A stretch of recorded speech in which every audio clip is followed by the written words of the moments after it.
Some places disappear when the sun goes down.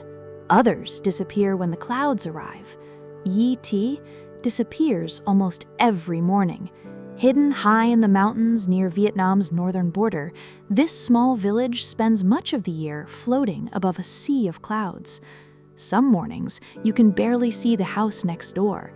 Other mornings, you wake up above the clouds themselves.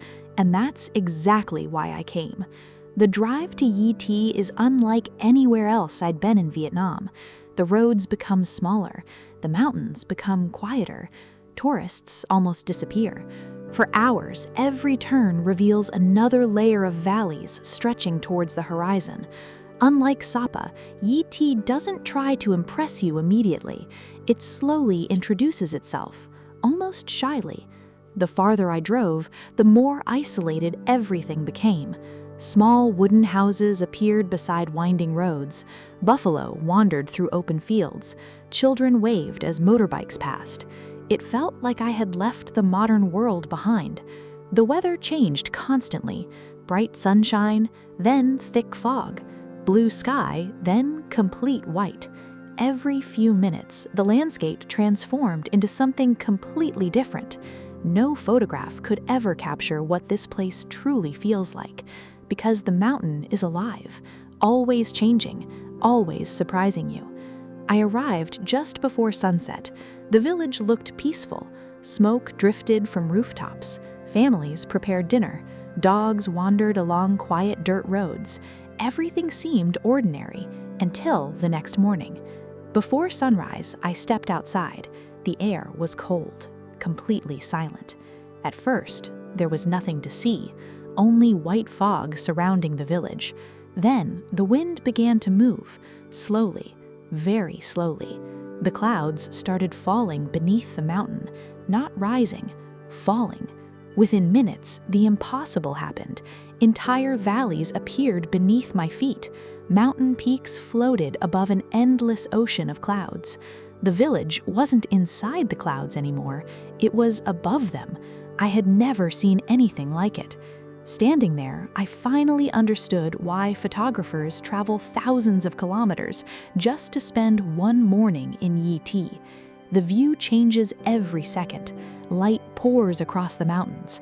Clouds flow through the valleys like giant rivers. The landscape feels less like Vietnam and more like another planet.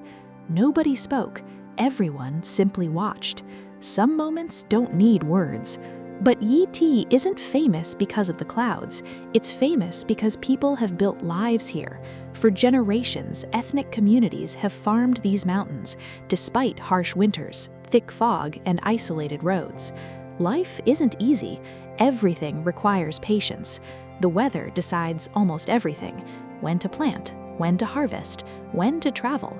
The mountain has the final say. Walking through the village, I noticed something that surprised me. Nobody seemed to be in a hurry. Children laughed while walking to school. Farmers worked quietly in the fields. Neighbors stopped to talk outside their homes. Time seemed to move differently here. Maybe that's what mountains do. They remind us that not everything has to happen quickly. As afternoon arrived, the clouds returned. The same mountains that had stretched endlessly across the horizon disappeared again beneath thick white mist. The village slowly vanished, house by house, road by road, until only silence remained. It felt as though Yi Ti had decided to hide itself once more. And perhaps that's exactly why so few people truly know this place. The mountain reveals its beauty only to those willing to wait. As I prepared to leave, I looked back one final time. The clouds had completely swallowed the village once more. Only a few rooftops were remaining visible. It was almost impossible to believe that hundreds of people lived somewhere I could barely see. Travel has taught me many things, but places like Yi Ti teach something different. Not every destination wants to be discovered. Some simply allow you to visit for a little while before quietly disappearing once again. My journey through Vietnam's mountains is far from over, because beyond these clouds, there's another place where thousands of people gather every weekend, a market unlike anything I've ever seen, where centuries-old traditions are still alive. Next time, we're going to Baja Market. Until then, keep exploring.